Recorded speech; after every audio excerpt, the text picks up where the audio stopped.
Pakistan world cup जीता तो truck पे ट्रेंडिंग आ गई। अगर कोई गाना हिट हो गया ये ट्रेंडिंग को फॉलो करता है। ये जमीन का आर्ट है, जो भी चीज जमीन की होती है आप इसको जितना भी दबाएं वो निकल के आती है। जब गोरे आए तो उन्होंने ट्रक देखा, गोरे ने पूछा होगा इसको क्या कहते हैं, तो हमारे ऊपर वाले फारिग थे, उसने बोला हमें भी नहीं पता क्या कहते हैं। वो ट्रक बड़े फैसिनेटिंग थे। उसने क्या किया, उन्होंने एक नाम दे दिया ट्रक आर्ट। आप किसी भी ट्रक के अड्डे पे जाते हैं आप ये नहीं बोलते ट्रक आर्ट कर दो, आप बोलते फुल पत्ती कर दो। इस पूरे प्रोजेक्ट का जो मॉडल आपकी बात करिए कि पूरा एंटरप्रेन्योरियल प्रोजेक्ट है। ये फंडिंग बेस्ड नहीं है? फंडिंग आज तक हमने फंडिंग ना अप्लाई की, ना हमने फंडिंग लेते हैं। नहीं ली, स्पॉन्सरशिप लेते हैं। हमारा ट्रक जब वाघा बॉर्डर गया, क्योंकि कार्गो जाता है, वहाँ के सिख ड्राइवर से वो इंस्पायर हुए तो इंडिया भी क्लेम करता है। अगर आप देखें बॉलीवुड की मूवी आजकल बड़े ट्रक आर्ट को किसी न किसी फॉर्म में लगाती है। इसी तरह अफगानिस्तान में हमारे इमिग्रेंट थे अफगानी, जब ये गए और पाकिस्तान से अफगानिस्तान ट्रक जाता है तो हमने अफगानिस्तान के अंदर भी इंट्रोड्यूस करा दिया। बहुत सी आर्ट गैलरी हमें अलाउ ही नहीं करती थी आना, तो बोलती थी यार कोई आर्ट है करने का। ये आर्ट जो था ना वो एसोसिएटेड था अनपढ़ लोगों से। क्लास स्ट्रगल का मसला ना। अगर अपने वीजे गिनवाने लगूं तो मेरे पास ऐसे से मुल्कों के इतने लंबे लंबे वीजे हैं कि जो आपका बड़े से बड़ा बिजनेसमैन इंडस्ट्री उसके पास भी वीजे ना हो। कतर जा रहे थे फीफा के वर्ल्ड कप से पहले, कतर गवर्नमेंट ने हमें बनाया। कतर की जो बादशाह की बहन की ख्वाहिश पे ट्रक आर्ट हुआ। हम बड़े वीआईपी प्रोटोकॉल में गए, हमने बहुत बड़ा म्यूरल बनाया। मतलब आपकी सोचे इससे बड़ा म्यूरल हमने आउटसाइड कभी बनाया नहीं। करीबन होगा तो 70 फीट का म्यूरल बनाया हो। आज ये इतना बड़ा हो गया आपको ट्रक आर्ट दिखता है, तो उसमें अल्हम्दुलिल्लाह हमारा कंट्रीब्यूशन कहीं ना कहीं है। अगर आप ट्रक आर्ट देखें तो आपको 765 ट्रक आर्टिस्ट नजर आएंगे। ये पेजेस नजर आएंगे, हर बंदा कुछ ना कुछ बेच रहा है और लोग हमसे पूछते हैं, हम एडवाइस करते हैं आप ऐसे कर लो ऐसे कर लो। अब मसला सारा ये है कि लोग स्मार्ट भी बन जाते हैं। अस्सलाम वालेकुम।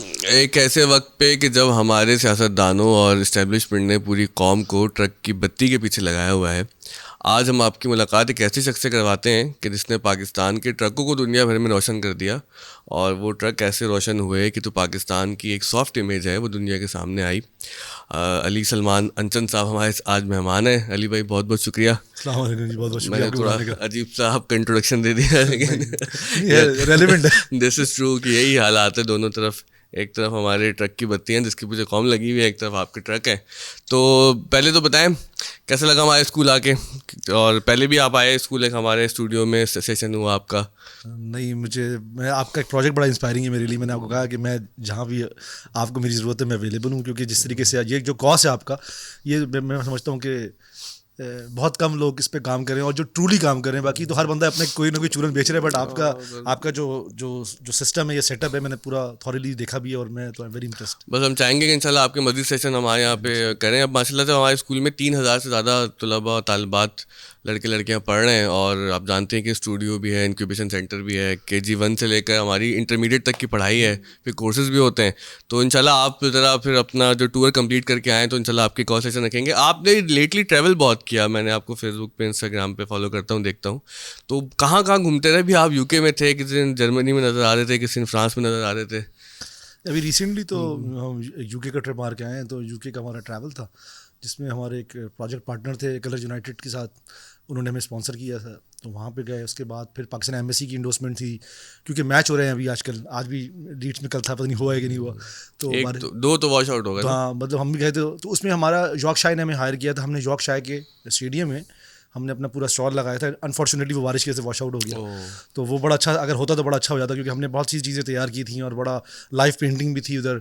और यॉर्कशायर बड़ी इंटरेस्टेड थी कि हम वहाँ पे उनका वो एक रोलर भी डिज़ाइन करें जो मैच में चले या मैच के साइड पे खड़ा हो एज अ। तो वो एक हेरिटेज था, क्योंकि पाकिस्तानी कम्युनिटी बहुत रहती है। तो वो तब फिर फ्रांस के अंदर गए थे, कुछ एक मीटिंग थी हमारी। तो इस तरीके से अभी रिसेंटली बेलारूस के अंदर भी एक ट्राम डेवलप हुई है। तो वो ये इन बिटवीन जो अभी रिसेंटली इन 2-3 महीने की डेवलपमेंट, उससे पहले तो हम काफ़ी ज़्यादा जा चुके हैं। अच्छा, मैंने वो देखा इंस्टाग्राम पे कि एक ट्राम है जो सोफिया में आई गेस चल रही है, और उस पर पाकिस्तानी ट्रक आर्ट हुआ हुआ है। तो ये सारा आपका काम है, आप लोगों का काम है? जी, सोफिया वाली ट्राम मेरे खास से 2017 में हमने पेंट की थी। अच्छा, पुरानी थी वो, उधर हम गए थे। उसका भी दिलचस्प किस्सा ये था कि हमने उधर हम बस बनाने के लिए गए थे एक फेस्टिवल में। तो वहाँ पे उनके जब सोफिया में उस फेस्टिवल में उनके प्रेसिडेंट आए, तो हमारे एम्बेसडर साहब ने कहा कि, क्योंकि मेरे साथ लंच पे हम बैठे थे एम्बेसडर साहब के साथ, तो एम्बेसडर साहब ने बोला तुम्हें क्या लगा अच्छा? तो मैंने आपकी सोफिया की जो ट्राम है ना, बड़ी पुरानी स्टाइल, बड़ी अच्छी लगी। क्योंकि जितनी आजकल यूरोपियन कंट्रीज़ में बड़ी नई स्टाइल की, वो थोड़ी सी विंटेज स्टाइल से बड़ा खूबसूरत थी वो। और तो मैंने बड़ी अच्छी थी। तो एम्बेसडर साहब ने एम्बेसडर को बोला कि सलमान साहब को जो है ना जी, आपकी ट्राम बड़ी पसंद आई है, तो why not we can paint a tram. तो वो इंस्टेंट डिसीजन हुआ और प्रेसिडेंट ने उसी टाइम अप्रूव किया, सोफिया के बल्गारिया के प्रेसिडेंट ने। और समझिए हमें 4 दिन थे, और क्योंकि हमारी और भी कमिटमेंट थी, बट हमने सारे कमिटमेंट रोक के उनके शेड के अंदर, जो उनकी जो एक्चुअल वर्कशॉप थी जहाँ पे ट्राम होती है, क्योंकि बारिश हो रही थी, तो हमको उन्होंने शेड दिया और हमने वहाँ पे नॉन स्टॉप जो है वो ट्राम बनाई। और वो आज 10 नंबर ट्राम है जो अभी भी सोफिया में चलती है। अच्छा, आपकी एक ट्राम बेलारूस में भी चली है रिसेंटली? जी, बेलारूस में जो अभी आपने ट्राम देखी है वो अभी आजकल में ही है। वो बेसिकली है, वहाँ पे सज्जाद हैदर साहब है एम्बेसडर साहब, तो उनका इनिशिएटिव था। तो उसमें आर्ट वर्क जितना भी है हमारा था, तो वो अभी बेलारूस में, कल परसों इसका हफ्ते था हुआ है, तो रिसेंटली जो आपने देखी है। अच्छा, कबल इसके कि हम आपका मॉडल समझें, आपके प्रोजेक्ट समझें, आपका आइडिया समझें, पहले तो ये बताना कि वाई ट्रक आर्ट, कि आपका इंटरेस्ट इस फॉर्म ऑफ आर्ट में क्यों हुआ, और फिर इससे मतलब जाहिर है कि हमें तो पता है कि क्या फ़वाइद है, लेकिन हम देखने वालों को बताना चाह रहे हैं कि भाई मुल्कों की निशानी सिर्फ उनका जो इंडस्ट्रियल कॉम्प्लेक्स नहीं होती, उनकी मिलिट्री सिर्फ नहीं होती, उनकी पॉलिटिक्स नहीं होती, उनकी इकॉनमी नहीं होती, उनका कल्चर भी एक सॉफ्ट पावर होता है और दुनिया भर में एक आइडेंटिटी होती है कल्चर। अब कराची में हम लोग कहीं निकलते तो खाने पीने के अलावा तो और कोई जहन में एंटरटेनमेंट आइडेंटिटी नज़र हमारी आती नहीं है। तो आपके जहन में कैसे आया कि भाई ये इस काम को किया जाए? देखिए, कल्चरल जो पाकिस्तान का बड़ा रिच है मेरे हिसाब से, और मैं क्योंकि शुरू से कल्चरली चीज़ों में इन्वॉल्व रहा हूँ, सिर्फ ट्रक आर्ट में नहीं, बहुत सी कल्चरली जो चीज़ें थी, एक्टिविटीज़ में इन्वॉल्व रहा हूँ। जैसे किसी ज़माने में हम जब जवान हो रहे थे या छोटे थे, सॉरी, तो आपने सिनेमा बोट आर्टिस्ट देखे होंगे। सिनेमा बोट की अगर आपकी बचपन की मेमोरी होगी तो आपने देखा होगा पहले ज़माने में हाथ से पेंट होते थे, तो मेरी बचपन की मेमोरीज थी। तो वो बहुत सारी चीज़ें थी मुझे बचपन से इंस्पायर कर रही थी। आपको फिर पढ़ना पड़ता, आपने अपनी एजुकेशन कंप्लीट की, प्रेशर है कि आपने कुछ डिग्री लेनी, डिग्री ले ली। तो मेरी फाइन आर्ट्स की डिग्री थी, वो ले ली। फिर मैंने क्रिएटिव पढ़ा, तो ये जो था ना, ये आर्ट फॉर्म मैं क्रिएटिव प्रोड्यूसर भी लगा, मगर ये आर्ट फॉर्म मुझे हमेशा से डिफरेंट नज़र आया। फैसिनेट भी था, क्योंकि मुझे ना एक तो चलती फिरती गाड़ियाँ और इसको किस तरह सजाई हुई हैं, तो ये शुरू से था। और मैं समझता था इस आर्ट में अभी तक कुछ हुआ ही नहीं जो होना चाहिए। इसमें जिद्दत पसंदी नहीं आई, इसके अंदर इनोवेशन नहीं आई, ये बिल्कुल रिवायती चल रहा है। 4-5-6 चीज़ें बनी हुई हैं जो एज अ सुवीनियर जाती हैं। तो आप इसका जो रेवोल्यूशन देखते हैं ना, जो आज आपको दिखता है, आज ये इतना बड़ा हो गया आपको ट्रक आर्ट दिखता है, तो उसमें अल्हम्दुलिल्लाह हमारा कॉन्ट्रीब्यूशन कहीं ना कहीं है। मैं इसको इसलिए क्लेम करता हूँ क्योंकि आज जो हमारे आइडियाज़ हैं, वो हमने आज बहुत सारे एंटरप्रेन्योर्स को इंस्पायर किया। हमने आज ट्रक आर्ट की मूवमेंट के पीछे हमारा कॉन्ट्रीब्यूशन है। इस पूरे प्रोजेक्ट का जो मॉडल आपकी बात करिए कि पूरा एंटरप्रेन्योरल प्रोजेक्ट है। अच्छा, ये फंडिंग बेस्ड नहीं है? फंडिंग आज तक हमने फंडिंग ना अप्लाई की, हमने फंडिंग लेते हैं, नहीं ली। स्पॉन्सरशिप लेते हैं, जाहिर सी बात स्पॉन्सर आपको चाहिए होता है, तो अलग चीज़ होती है। और दूसरी बात ये है कि कम्युनिटी, जितनी कम्युनिटीज़ हैं पाकिस्तान से बाहर पाकिस्तानियों की, वो हमें सपोर्ट करती हैं। मगर आज तक हमने किसी एम्बेसी से फंडिंग नहीं ली, हालांकि हम एलिजिबल थे और हमें कहा भी गया कि आपने इस फंडिंग के लिए अप्लाई कर सकते हैं क्योंकि आपके जो मॉडल है वो इसके लिए फिट बैठता है। हमने नहीं ली, उसकी बहुत सारी रीजंस थी। उसके लिए था कि उनकी तकाजे थे कि आप NGO करें, तो हमने बोला हम तो NGO नहीं कर सकते क्योंकि हमारा एक बिजनेस मॉडल है, हमारा क्रिएटिव मॉडल है, तो उस मॉडल को हम चेंज नहीं करेंगे फिर इस फंडिंग के लिए। कल आप चले जाएंगे तो फिर कल हमें फंडिंग देगा, तो हम पूरी जिंदगी फंडिंग के चक्कर में लग रहे हैं। तो सस्टेनेबिलिटी जरूरी है। तो मेरे ख्याल से हमने अपने आप को चैलेंज किया कि हम क्या करें। अच्छा, आपका इंस्टाग्राम पेज देखें, जितना आप एम्बेसीज में होते हैं, जितने एम्बेसडर से मिलते हैं, लगता यही है कि आपका सारा प्रोजेक्ट जो एम्बेसीज में चल रहा है। नहीं, उनसे हमने प्रोजेक्ट के पैसे लेते हैं, वही वाली बात है। हमने उनके पास प्रोजेक्ट किया, हमने पैसे लिए, फंडिंग नहीं ली, फंडिंग नहीं। हाँ, प्रोजेक्ट क्योंकि देखा पैसे तो लेंगे, कमर्शियल बेसिस पे कर रहे हैं। कमर्शियल, हाँ, उनके साथ हमने कोई कोलैबोरेशन की।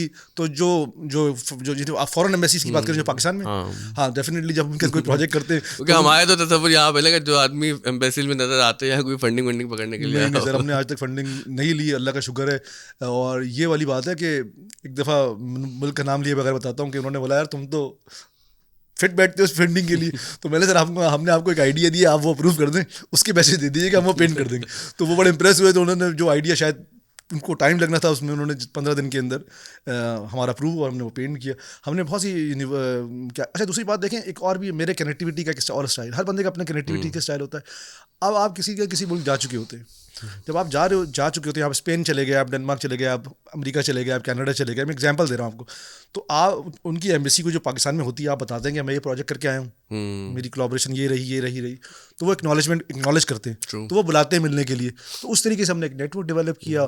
फिर जब हम जाते हैं तो हम बोलते हैं आप भी कुछ करें, तो हम भी उनको कोई चीज़ उसको आइडिया देते हैं। जैसे कि मैं आपको बताता हूँ, हम जर्मनी गए, तो जर्मन इस्लामाबाद में, मैं कराची के साथ बड़ा क्लोजली काम करता था, मगर कराची के थ्रू मैं इस्लामाबाद गया कि तो उन्होंने, मैं एम्बेसडर से मिला, तो उनके कल्चर डिपार्टमेंट के हेड से मिला, ये बहुत पुरानी बात है, तो उन्होंने तुम्हें कैसा लगा जर्मनी, तो मैंने बोला सर हमने बड़ी चीज़ें देखी, वाई नॉट कि आप एक बर्लिन बेर मंगाएं, क्योंकि रिसेंटली हम इंडिया गए थे और इंडिया की में जर्मन एम्बेसी के आगे मैंने बेर देखा था, और जो बर्लिन बेर है उनकी मुख्तलिफ जगह, उनकी आइडेंटिटी और मुख्तलिफ मैंने मुल्कों में देखा है।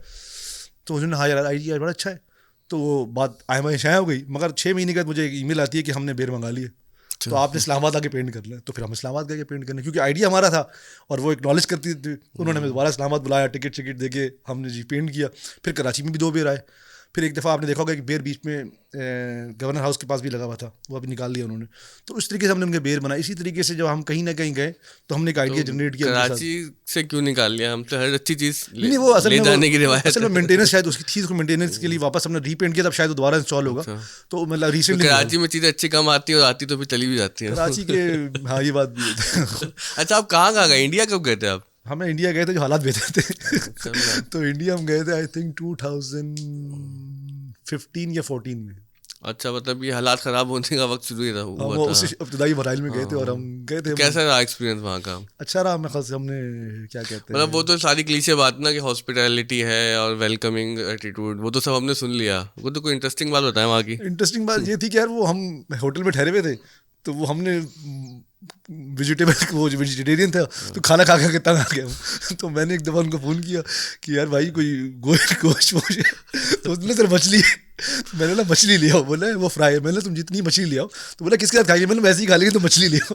तो वो बड़ा मुझे क्योंकि मसला हो गया था, तो फिर हमको हम पाकिस्तानी एम्बेसी में हमारे एक दोस्त थे, तो उन्होंने बोला तुम्हें मैं आज खिलाने लेके आता हूँ बिरयानी। तो वो एक पुराने दिल्ली ले गए, तो तुर्कमान गेट के पास। जी, मैं गया उधर, गए थे। तो वहाँ पे हमने बिरयानी खा रहे थे, हम 4-5 दोस्त थे, मतलब हम सारे साथी थे, और हमारे से एक और साथी थे। तो वो हमारी हम चारों बातें कर रहे थे, तो जो बिरयानी बेच रहा था, तो उसने बोला पाकिस्तान से? मतलब जी पाकिस्तान से। तो उसने बोला मैं भी पाकिस्तान में रिश्तेदार रहते हैं, तो मैं बड़ा अरसा रहा हूँ पाकिस्तान में। तो हमारे साथ ही बैठ गया। फिर हमने बड़ी पाकिस्तान की और कराची की बातें करने लगी। तो ये था मेरा भी एक्सपीरियंस यही था। ओल्ड दिल्ली हम जहाँ रुके ना 7 दिन, तो वहाँ पर, और फिर हम अजमेर भी गए, आगरा भी गए, लेकिन वहाँ पर लोगों ने बहुत मोहब्बत का इजहार किया और पाकिस्तान के हवाले से। लेकिन ये अच्छी है, और अच्छे वक्त की बात है, 2008 की बात है। नहीं, मेरे ख्याल से people to people contact people. देखिए मैं आपको बताऊँ, एक और बताऊँ कि इंडिया में ना आर्ट की फिर भी कदरदान है, जो है कदर करते हैं। जब हम यूनिवर्सिटी के लोग, मतलब हमसे यूनिवर्सिटी के बच्चे मिलने आते थे कि हम आए हुए कि भाई, और वो पूछते थे, तो ऑल दो कि वो थोड़ा बहुत हर जगह होता है, आपको होता है। अच्छा, इंडिया में ट्रक आर्ट फॉर्म जो है वहाँ पर, अच्छा देखिए इसकी क्या वजह है? इतना नेटिव आर्ट क्यों है पाकिस्तान के साथ? ये अच्छा ये देखें, मैं ट्रक और जगह नहीं चलते दुनिया में। इसकी भी एक जंग है। देखें मेरी जंग ये है कि ना, आप देखिए आप बहुत ही जगह पे इसका साउथ एशियन आर्ट लिखा जाता है, क्योंकि हम इंडिया पाकिस्तान है, बांग्लादेश, और बहुत सी जगह पे इसको इंडिया भी क्लेम करता है। अगर आप देखिए बॉलीवुड की मूवी आजकल बड़े ट्रक आर्ट को किसी न किसी फॉर्म में लगाती है, कर रहे हैं तो वो लगाती है। मेरी जंग है क्योंकि हम इंडिया गए तो हमने इंडिया में तो ट्रक आर्ट देखा नहीं। अच्छा इंडिया, अब किसी ज़माने भाई पाकिस्तान इंडिया बराबर थे या साथ थे, तो एक और कहानी थी, बट ये इंडिया में नहीं होता। अच्छा इसका नाम का भी कन्फ्यूजन है। जब देखें 60s में या 50s में जब गोरे पाकिस्तान में आए ना, तो हमारे तो आपको पता है एलिट्स का और नीचे का तो बड़ा फुकदान है, आज तक एक गैप है। नीचे वाले को ऊपर वाले का नहीं पता, ऊपर वाले को नीचे वाले का नहीं पता। तो जब गोरे ने पूछा होगा या किसी फॉरेनर ने पूछा होगा, जब वो आके देखा होगा इसको क्या कहते हैं, तो हमारे ऊपर वाले फारिग थे, तो उसने बोला हमें भी नहीं पता क्या कहते। तो क्योंकि वो ट्रक बड़े फैसिनेटिंग थे, तो उसने क्या किया, उन्होंने एक नाम दे दिया, इस्तिलाह यूज़ की ट्रक आर्ट, जिससे मैं इख्तलाफ इसलिए करता हूँ क्योंकि ट्रक आप देखें, आप कराची में बसें W11 बनी हुई, वो ट्रक उस पर आप बस उसको बस आर्ट कहेंगे, हमारे चिंची रिक्शे बने हुए, तो आप उसको चिंची आर्ट कहेंगे। तो आपने फिर इसको कहते हैं सर फूल पत्ती। जो आपकी कंपनी प्रोजेक्ट का नाम, ये अवेयरनेस प्रोजेक्ट, इसके बड़े डायमेंशन है, ये एंटरप्रेन्योरल प्रोजेक्ट है। ये कि अवेयरनेस, हम हर लेक्चर कहते हैं इसको उर्दू में कहते हैं फूलपत्ती। आप किसी भी ट्रक के अड्डे पे जाते हैं, आप ये नहीं बोलते ट्रक आर्ट कर दो, आप बोलते फूलपत्ती कर दो। अच्छा, उसको कहते हैं फूलपत्ती वाला, जो आर्टिस्ट होते हैं फूलपत्ती वाला, और आर्ट फॉर्म कहते हैं ट्रक आर्ट और फूलपत्ती। अच्छा, फूल पत्ती इज द राइट टर्म। इसको उर्दू का जो नाम है, इसका जो ओरिजिनल नाम है उसको कहते हैं। अच्छा देखें, इस खित्ते में जो आज पाकिस्तान है, हमें अपनी व्हीकल्स को सजाने का बहुत शौक है। अगर आप थोड़ा सा गौर करें, आप किमाड़ी जाएं, हम कराची में बैठे हुए, तो किमाड़ी में भी देखें आप, डेकोरेशन हुई हुई है थोड़ी बहुत। अगर आप देखें गधा गाड़ी, घोड़ा गाड़ी, थोड़ा सा, तो ये शादियों पे भी गाड़ियाँ हमारी सजती हैं, और जगह की देखा दुनिया में आपने गाड़ियाँ वो रिबन लगा देते हैं, रिबन लगा के दिल लगा देते हैं।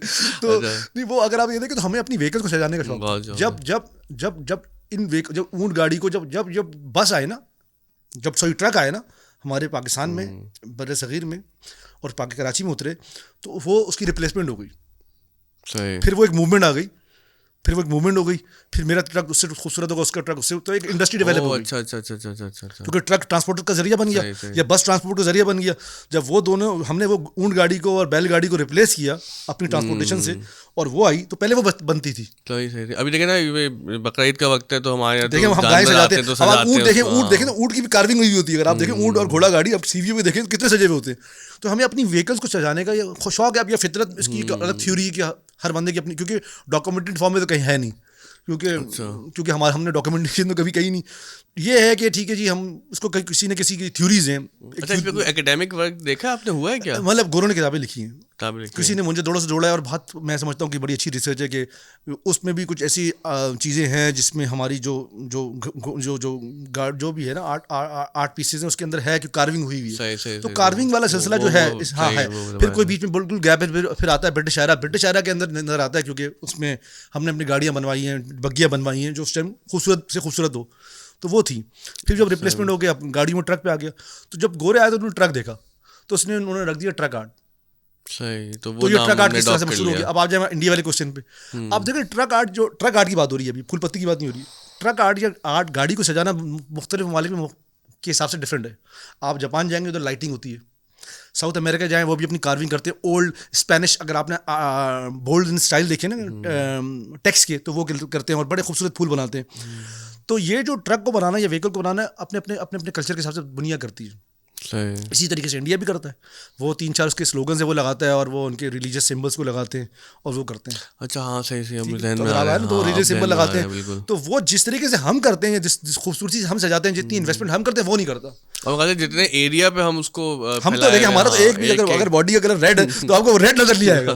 तो ट्रक आर्टिस्ट की ड्यूटी होती है रेड खत्म करना। अच्छा तो आप देखें आपको कभी बॉडी कलर नजर नहीं आएगा, खत्म हो जाएगा। बॉडी शायद काली थी, पीली थी, नीली थी, वो खत्म है। उस पर अपने कलर होंगे, अपनी कार्विंग होगी, अपने डिजाइन होंगे।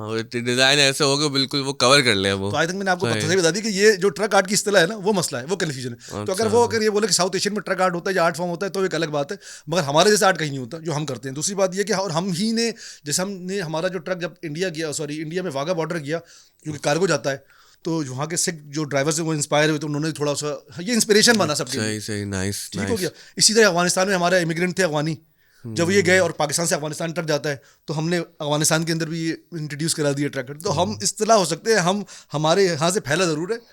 अब पहले होता था इंडिया में, वो मुझे नहीं होता।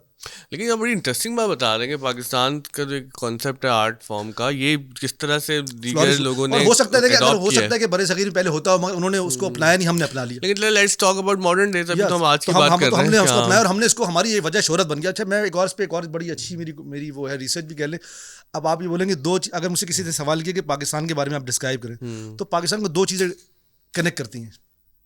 अभी हम जो ज़बान में गुफ्तगू कर रहे हैं वो उर्दू है। शायद आपकी रीजनल ज़बान कुछ और, मेरी कुछ और। एग्जांपल दे रहा हूँ, वैसे तो उर्दू ही है। आपकी गलती है नहीं, मेरी उर्दू ही है, मुझे आती नहीं है। तो कहने का मतलब ये है कि मगर हर बंदे की एक नेटिव लैंग्वेज है।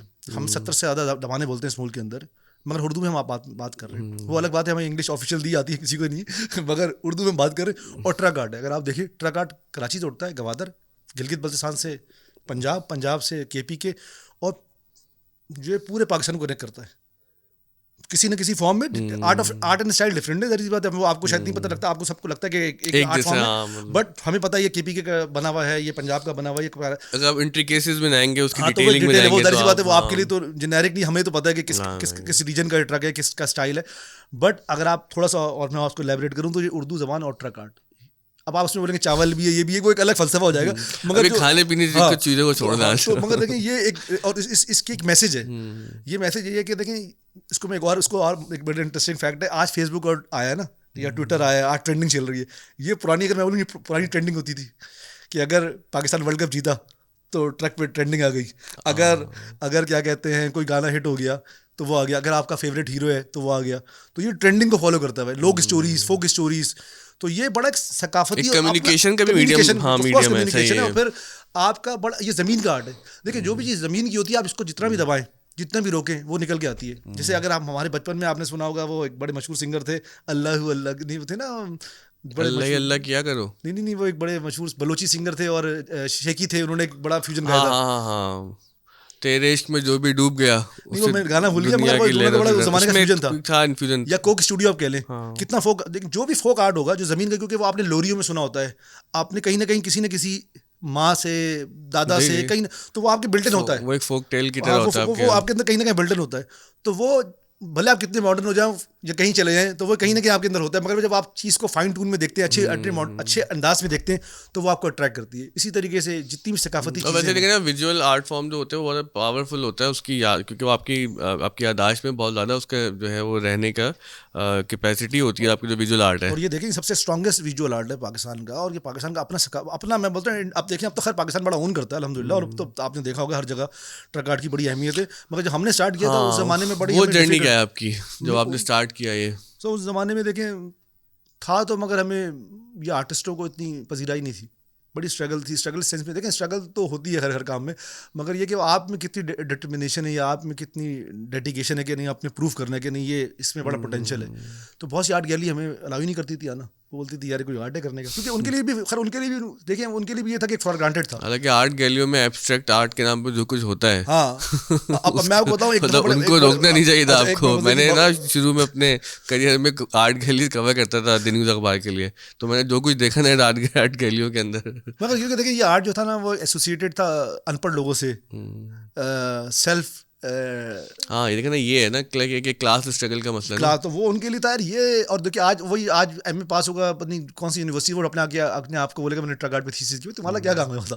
तुमने डिग्री ली है फाइन आर्ट से, बहुत टफ से 4 साल तुमने पढ़े, तुम आज फिर एसोसिएट कर रहे हो अपने आप को। यानी कि एक वक्त ऐसा था कि जो हमारी जो इलीट है या हमारा जो अपर क्लास है वो उससे एसोसिएट होना पसंद नहीं करते थे, इस वजह से आपको वो स्पेस भी नहीं देते थे। स्पेस नहीं देते आपको, ये तो आपको स्पेस खुद बनाना पड़ता है या फिर आपको प्रूफ करना पड़ता है। तो हमने शायद प्रूफ किया, हमने बोला ठीक है आप स्पेस नहीं देते, हमने वही वाली अपने आइडियाज़ पे काम किया। हमने वो नई नई जिद्दत पसंदी के साथ, नए कॉन्सेप्ट के साथ काम किया। हमने मुख्तलिफ म्यूजियम आर्ट गैलरी को बाहर पिच किया आइडियाज़ कि सर ये है ये है। मैंने एक पिक्चर देखी थी आपके इंस्टाग्राम पे, वो ट्रक आपने आर्ट गैलरी के अंदर उसका फेस लाके खड़ा कर दिया था। वो हमने पिछले साल चाइना के अंदर किया, वो सबसे बड़ी दुनिया की सबसे बड़ी एग्जीबिशन की हमने, और 3 महीने चाइना में रही, वो चेंडू में मूव हो गई है पूरी एग्जीबिशन। उसमें हमने तकरीबन आप बताएं तकरीबन कुछ नहीं हमने तकरीबन 7 हमने व्हीकल्स डिज़ाइन किए, 4 व्हीलर सोचें आप। और 1.5 महीने की हमारी रेजिडेंसी थी, पाकिस्तान एम्बेसी इन्वॉल्व थी, उन्होंने हमें कनेक्ट किया था one of the biggest art centre in Langfang in China. तो उधर हमने काम किया और हमने उनको आइडिया पिच किया कि अच्छा, वो बड़े रहीन थे तो उन्होंने यार ट्रक है, ट्रक, और वही बात ट्रक पे कंफ्यूज थे वो।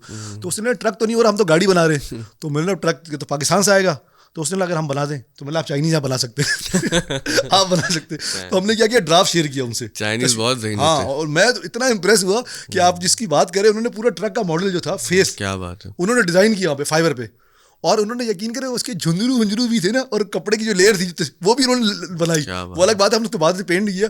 और मैं इतना इम्प्रेस था उनके काम से कि, और उन्होंने जो टाइम, और फिर उन्होंने जो साइड की होती है ना, जैसे आपने देखा होगा वो लाइनें होती हैं या बीच में होता है, वो भी डिज़ाइन की लकड़ी की।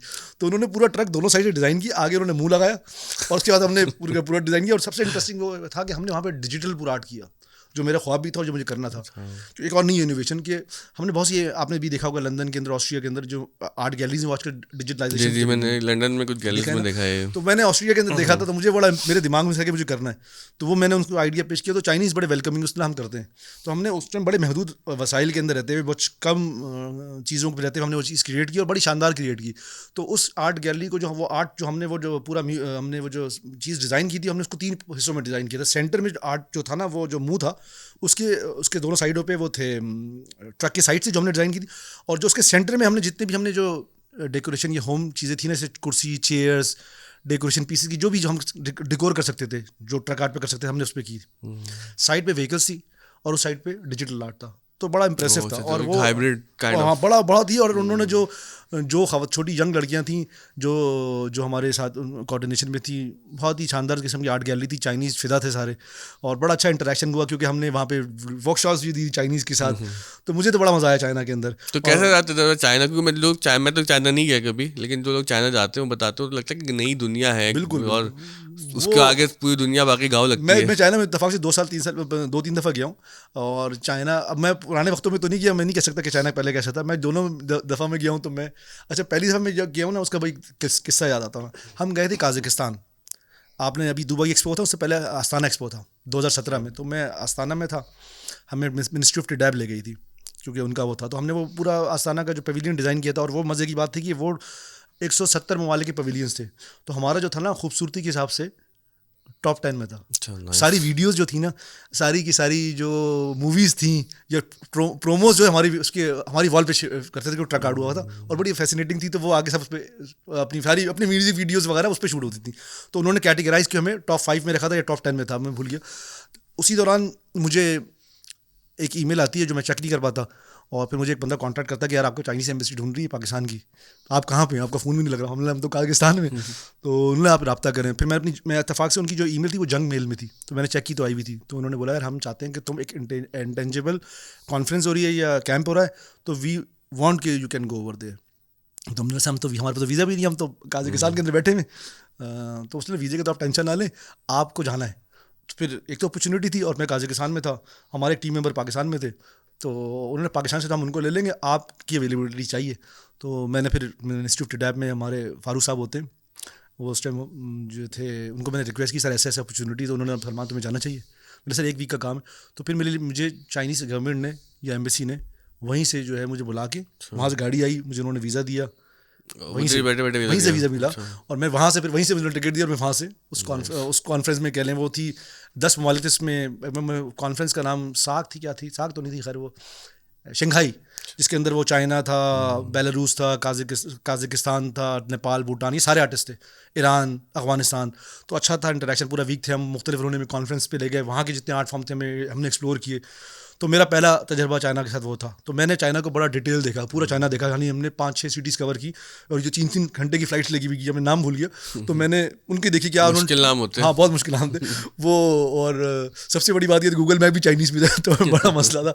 मगर मैं उनकी तरक्की जो थी ना, मैं बोलता हूँ कि उनकी नेक्स्ट लेवल है। आप मतलब उन्होंने जो टूरिज़्म के कॉन्सेप्ट डेवलप किए थे ना, तो मैं बोलता हूँ उन्होंने वीराने के अंदर ऐसे रिजॉर्ट बनाए और ऐसे एटमॉस्फेयर क्रिएट किया, और टूरिज़्म को लोगों तक, उनके लोगों तक पहुंचाने के लिए उन्होंने ऐसे आइडियाज़ को क्रिएट किया। और हमें भी ले जाने का मकसद ये था उस कैंप में या उस जगह पे, कि वो नई रिजॉर्ट उन्होंने क्रिएट किया था, ताकि वहाँ के लोगों को पता चले कि इंटरनेशनल लोग आ रहे हैं, और मेरे ख्याल से वो they know how to create a business, और वो नेक्स्ट लेवल के लोग मेरे हिसाब से। अच्छा, मैं आपसे एक सवाल करूँ, हालांकि सवाल मतलब मुझे समझ नहीं आया मैं कैसे फ्रेज करूँ सवाल को, कि आपने पाकिस्तान का दुनिया भर में नाम रोशन किया, लेकिन अगर कोई बहुत ही अपनी इग्नोरेंस की वजह से सवाल करे कि भाई इसका फ़ायदा क्या हुआ हमें, आप तो ज़्यादा जाके वो ट्रक आर्ट करके आ गए, तो आप एक मटेरियलिस्ट थ्योरी में यकीन रखने वाले को कैसे समझाएंगे कि क्या फ़ायदा होता है इस चीज़ का? देखिए, अगर फ़ायदा नुकसान, देखिए दो जनूद, हमारा तो पैशन है, हमें तो।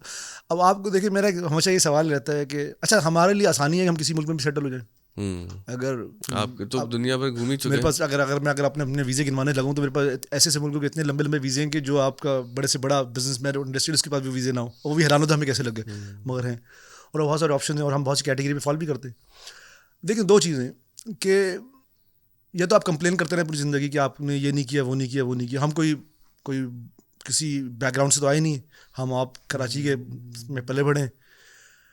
ये तो आप डिसाइड कर ले, और मैंने डिसाइड कर ली था हमें करना क्या ज़िंदगी में। ये तो हमें कंप्लेन करनी है कि हमारी बिजली नहीं आएगी, वो तो अलग मसाइले, वो ज़िंदगी में सॉल्व नहीं हो सकते जब तक। अब हम तो 70 साल से सॉल्व नहीं हो, आगे भी सॉल्व नहीं होंगे, अल्लाह करे सॉल्व हो जाए। ये तो हम उसी का रोना रोते हैं, तो हालात के रोना रो लें, या फिर हम कुछ कर लें। तो दो चीज़ें होती हैं ना, या तो आप मुझसे बाहर चले जाएँ, सबसे आसान हाल है आप बाहर चले जाएँ। अब वो ज़राए बहुत सारे हैं, कोई पढ़ के जाता है, कोई वैसे जाता है, या कोई ऐसे चले जाता है। या तो आप कुछ कर लें। अगर हम जाते हैं और वापस आते हैं,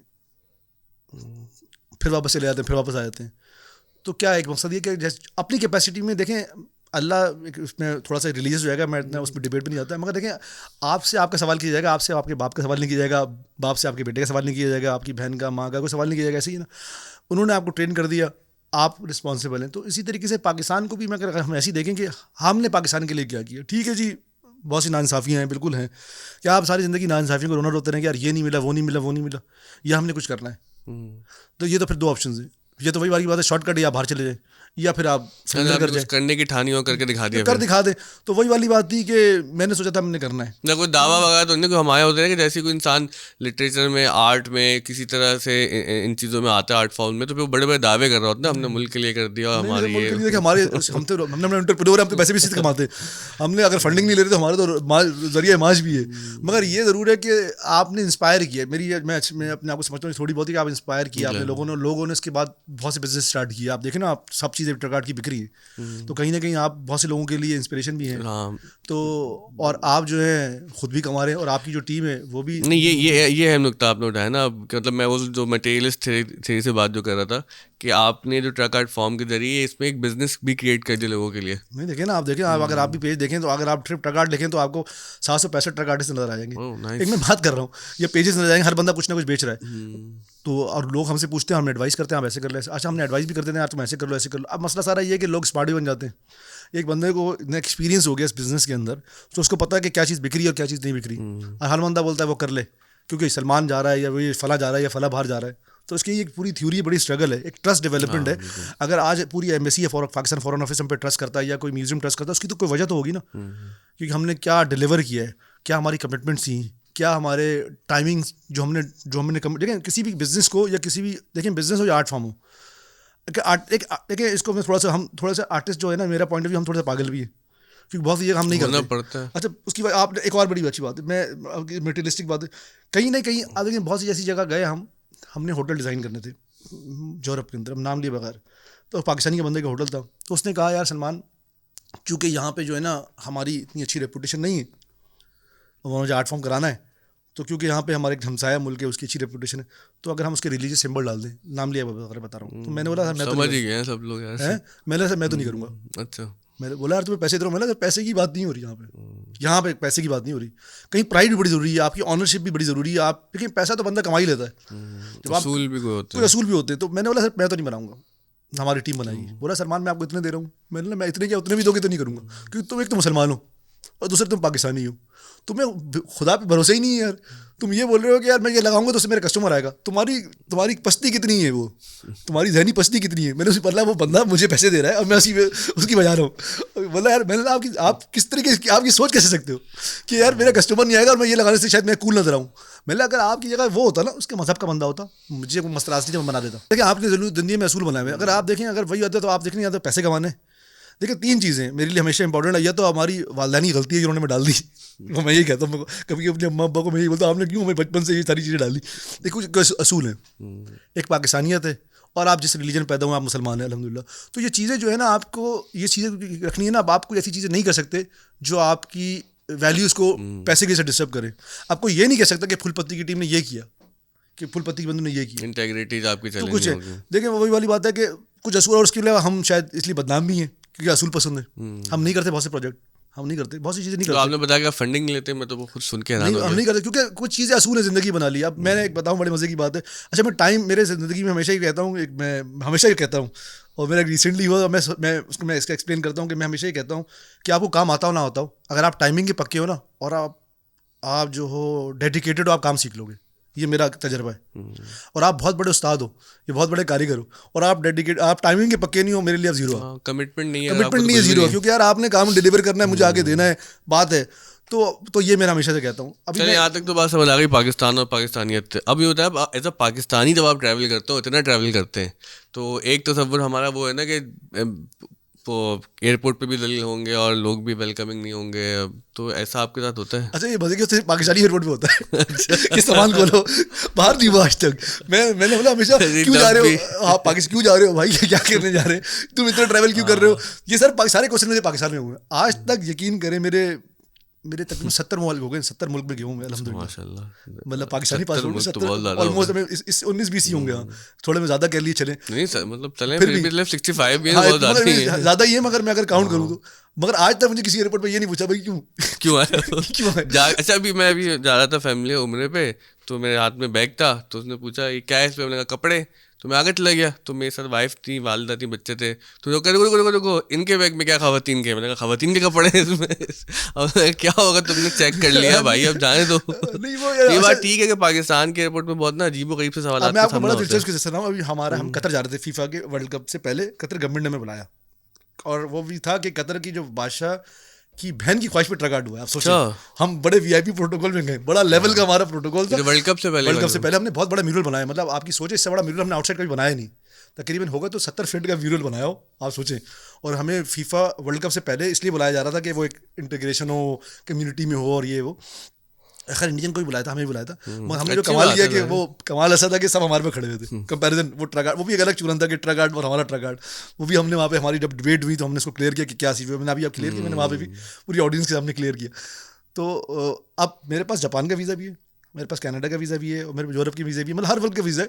अब सवाल ये है, अच्छा कतर का वीज़ा पेपर पे था, सारी इमिग्रेशन हो गई, तो मुझे आज तक ये समझ में नहीं आया कि जब आपकी स्टैम्प लग गई तो आखिर बंदा क्यों खड़ा होता है, चेक करता है कराची एयरपोर्ट पे। देखा आपने? रीचेक करता था वो क्यों चेक करता है मुझे समझ में नहीं आया। जब आपकी इमिग्रेशन उसने स्टैम्प कर दी है तो आखिर में चेक क्यों करता है? उसको अपने बंदे पे यकीन नहीं होता ना। तो वो मुझे बोल रहा है कि आप जब आप अच्छा मैं उसको पेपर वीजा दिखा रहा हूँ। ज्यादा ही बोल दिया अपने, अगले बार पकड़ ना ले। नहीं चले नहीं, वो हमारे अच्छे दोस्त हैं बड़े, हमें प्रोटोकॉल भी देते हैं, ऐसी बात नहीं। नहीं मैं इसलिए सवाल सिस्टम की सवाल करूँ, मुझे आज तक समझ में नहीं आया वो क्यों खड़े वो होते हैं। रीचेक के लिए ना, नहीं ठीक है कि चलो। कोई निकल ना जाए नहीं मैं sneak सवाल करके, उनका बड़ा हाँ। दिलचस्प था, मैं सवाल बता रहा हूँ। उन्होंने बोला सलमान सलमान साहब आपका जापान का वीजा लगा हुआ है। तो मैंने तो मैंने जादू में करता रहा हूँ। मैंने बोला नहीं वीजा जापान का लगा हुआ है। तो मुझे बड़ी हंसी आई। मैंने बोला यार तो मेरे पास तो कनाडा का वीजा भी है, तो मेरे पास इसका वीजा भी है। तो वो अच्छा जब मैंने ये बोला तो वीजा चेक कर रहे हैं मैंने सारे यूज वीजे मुझे मैं चेक कर चुके। अच्छा, आप पहले आदमी हैं तो वीजा होने की वजह से पकड़े गए कि अगर आप जा कतर रहे हैं तो आपके पास जापान का वैलिड वीजा क्यों है? नहीं उनका सवाल था, मुझे हैरानी हुई। तो मैं तो हंस पड़ा। मैंने बोला सर मैं तो जापान जा रहा हूँ, तो सॉरी मैं तो कतर जा रहा हूँ। तो बोला नहीं आपके वीजा वीजा जो है जापान का वीज़ा भी है। तो मेरे पास और भी मुल्कों के वीज़े भी हैं। जब मैंने और मुल्कों के वीज़े खींचे तो उन्होंने चेक करना शुरू किया। मैंने सर ये सब यूज़ हो चुके हैं, उस मुल्क ने चेक कर लिया मुझे, मैं होके आ चुका हूँ। तो मतलब फिर वो ऑफिसर आए तो उन्होंने बोला कि नहीं आप जाने दीजिए। तो मैं भी जब शादी के बाद जाया था हनीमून मालदीव, तो वहाँ पे ऑन अराइवल है वीज़ा। तो मुझसे वो पूछते हैं कि भाई आप वीज़ा का है? मैंने कहा सर ऑन अराइवल है, मेरे पास ये होटल की बुकिंग वगैरह जो भी डॉक्यूमेंट्स ज़रूरी थे दिखा दिए। तो मुझसे पूछते हैं वो कब से ऑन अराइवल है? मैंने कहा मुझे तो नहीं पता कब से ऑन अराइवल है। तो अब आप वाइवा क्यों ले रहे हैं मेरा? ये तो आपका काम है, आपको बताना चाहिए। मैं बस हंसी आती कभी कभी क्योंकि हम लोग इतना। लेकिन बाहर ऑन दी अदर साइड के बहुत अच्छे एक्सपीरियंस भी कराची में हमारे एयरपोर्ट पे होते हैं, कुछ अच्छे वाले भी बताते हैं। ये तो है वो खैर वो ये भी अच्छे थे कि कब से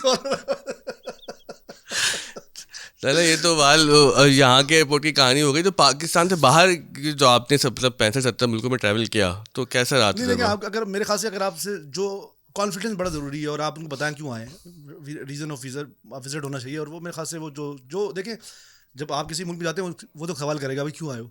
अगर वो सेटिस्फाई है तो आपको इंटर करेगा, वरना आपको बोलेगा भाई प्रूफ करो क्या वजह है। तो आई थिंक इसका अमेरिका के अंदर मेरे से पहली दफ़ा अमेरिका गया तो उनको लगा कि मैं सीरिया गया हूँ। मेरा नाम उन्होंने मैच किया तो उन्होंने बोला आप काउंटर, उन्होंने क्लोज़ किया, मुझे ले गए अंदर। तो वहाँ पे थोड़ी ड्रिलिंग हुई। ड्रिलिंग तो नहीं हुई मगर उनको था कि मैं कहीं मतलब ऐसा नहीं, ड्रिलिंग से बता उन्होंने वो नहीं किया, उनको सिर्फ ये डाउट था कि मैं सीरिया गया हूँ। तो उन्होंने अपने उनके ऑफिसर आए, उसमें आप सीरिया गए? मैंने नहीं किया। मैं जाऊँगा ज़रूर, मेरी ट्रैवल लिस्ट में ज़रूर है, जाऊँगा। और मैंने ऐसे ही बोला मैं जाऊँगा मगर अभी नहीं किया। तो उसने पक्की बात है आप नहीं गए? मैंने नहीं किया। उसने बोला कभी आपने कोई और नाम यूज़ किया है? मैंने मेरे अब्बा ने यही नाम रखा, पासपोर्ट भी यही नाम है, नाम मेरा एक ही रहा है।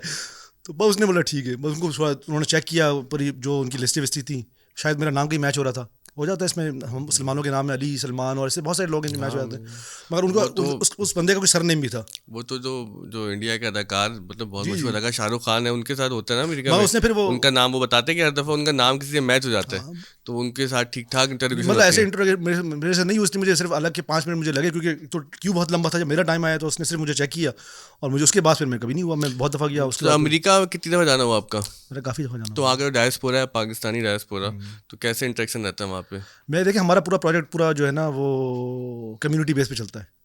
कम्युनिटी में सपोर्ट करती है, एम्बेसीज हमें सपोर्ट करती हैं। एम्बेसीज भी हमें बड़ा सपोर्ट कर रही होती है in term of visa facilitation में, प्रोजेक्ट में, कनेक्टिविटी में। और पाकिस्तानी कम्युनिटी जो है हमें प्रोजेक्ट्स में फैसिलिटेट कर रही होती हैं।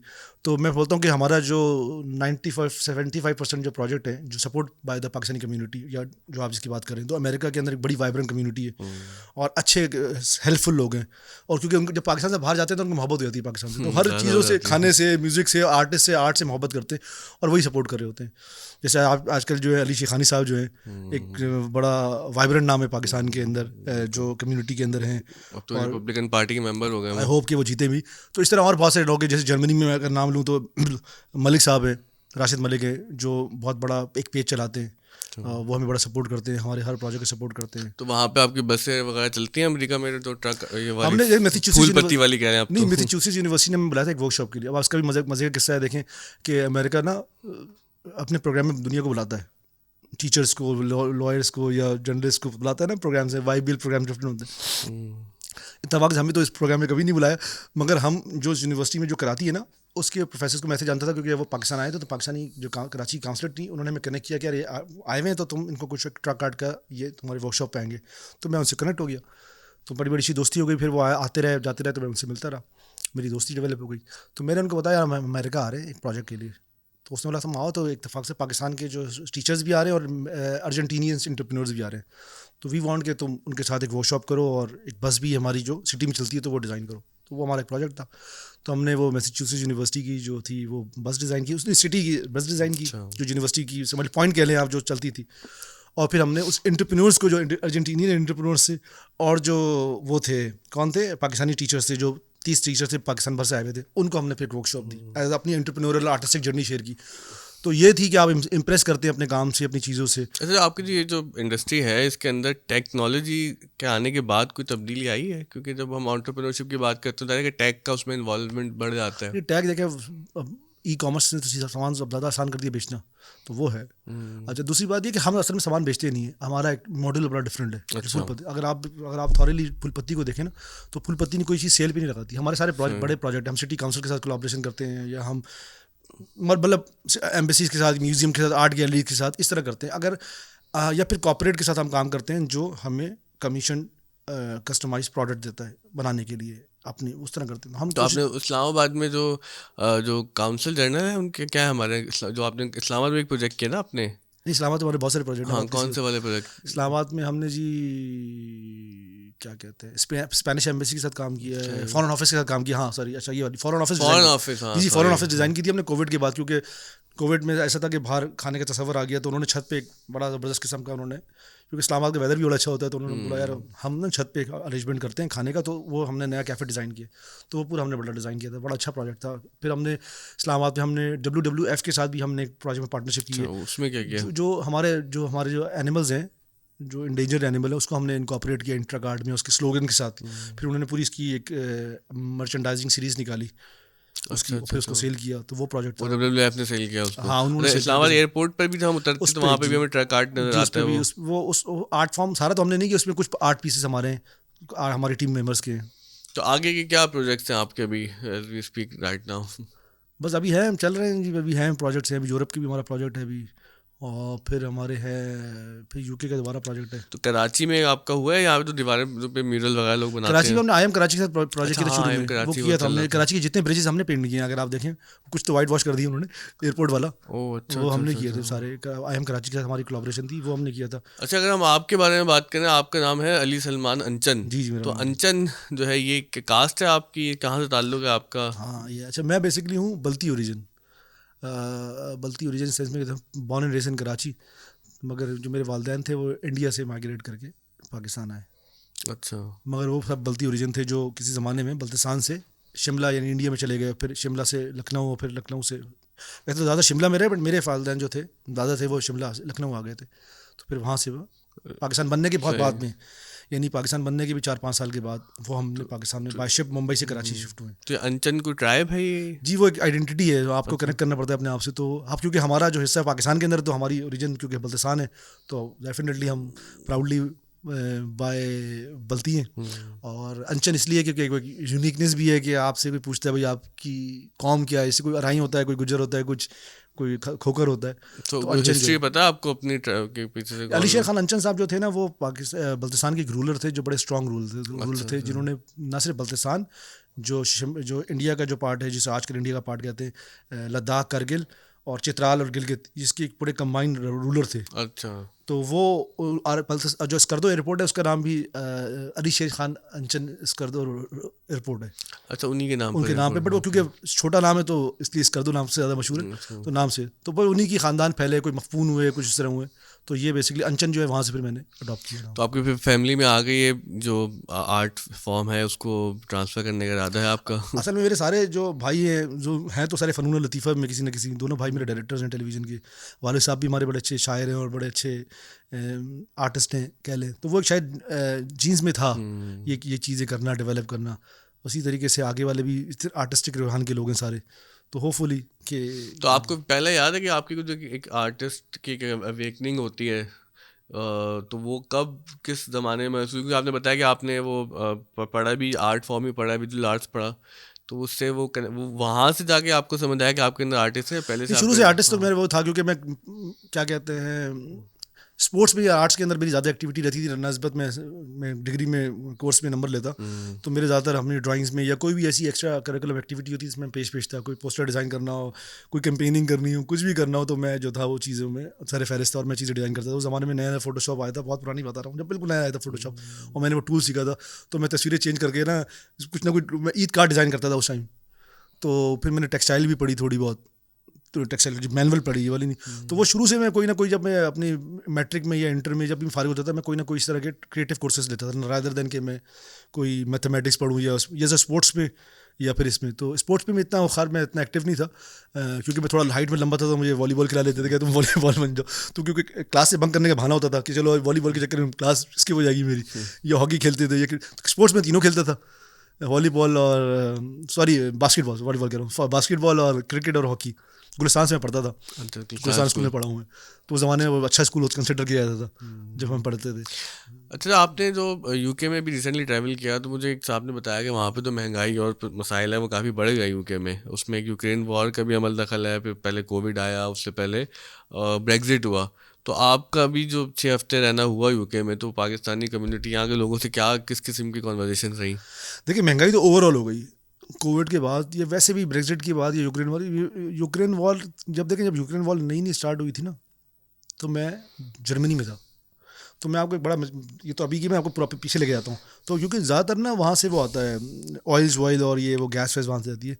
तो मेरे एक बड़े अच्छे दोस्त हैं, उन्होंने बोला सलमान भाई आपको मेरे साथ चलना पड़ेगा। तो उन्होंने मुझे पैसे दिए, उसने मैं कुकिंग ऑयल लूँगा क्योंकि राशनिंग हुई हुई है, तो आप हर बंदे को एक मिलेगा, तो आप मेरी जगह आप ले लीजिएगा, क्योंकि आपको ये देगा तो फिर हम, यानी उन्होंने मुझे पैसे दिए कि वो आपने कुकिंग ऑयल लेना है। ये मैं आपको पुरानी बात बता रहा हूँ, आप शायद हालात सही हो गए, मगर कहने का मकसद ये कि महंगाई तो हर जगह हो गई है, जो यूरोप हो या कनाडा हो या अमेरिका हो या जर्मनी हो, हर जगह, और इवन इंग्लैंड हो, महंगाई तो हो गई है हर जगह।